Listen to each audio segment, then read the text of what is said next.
You ever had that thing where you eat too much garlic in a meal and you sit next to someone and they go, oh, and cause it just comes out of your pores.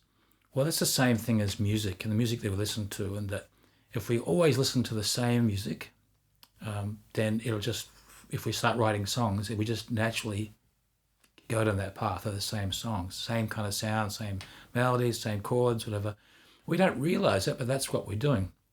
So it's really important if you want to broaden your songwriting, to broaden the music that you're listening to.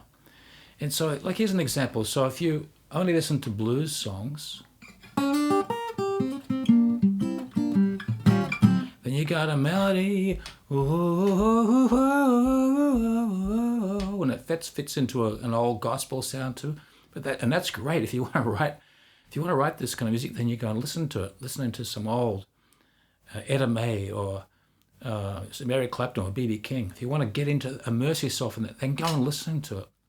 I would say you should listen to it no matter what you want to write, because it'll just stretch you out of your comfort zone. But say you listen to jazz growing up, then your melodies are that's your melody. That's kind of that's the melodies in your head.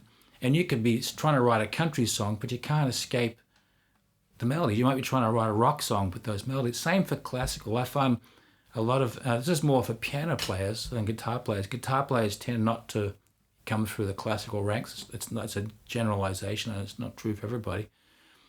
But if you're kind of taught classical piano, which is, go through the grades, first, second, third grade, then you have kind of a melodic sense to do with the way chord structures are, which can be really good for writing hymns and writing anthems and writing, the scores and stuff.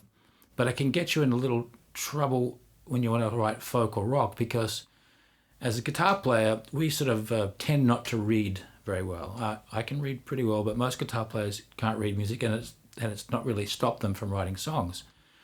And so what's important really is your ear. And your ear is the most powerful. I'm going to say this probably 20 times in these lessons. Your ear is the most powerful part of the songwriting skill.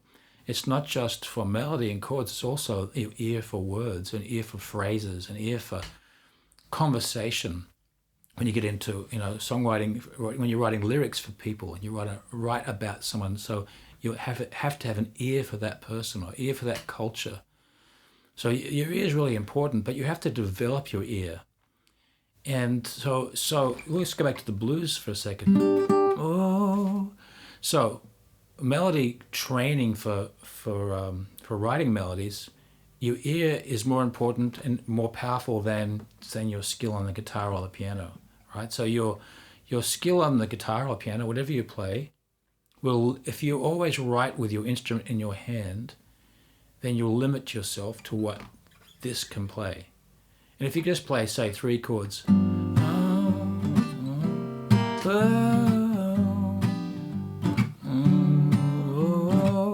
well, then you can write a lot of songs in there, but your melody, you might, if you don't play that instrument and just use your ear, what might you come up with? Now, one of the trickiest things also, as soon as you start playing something, then now I'm sort of drifting into that area.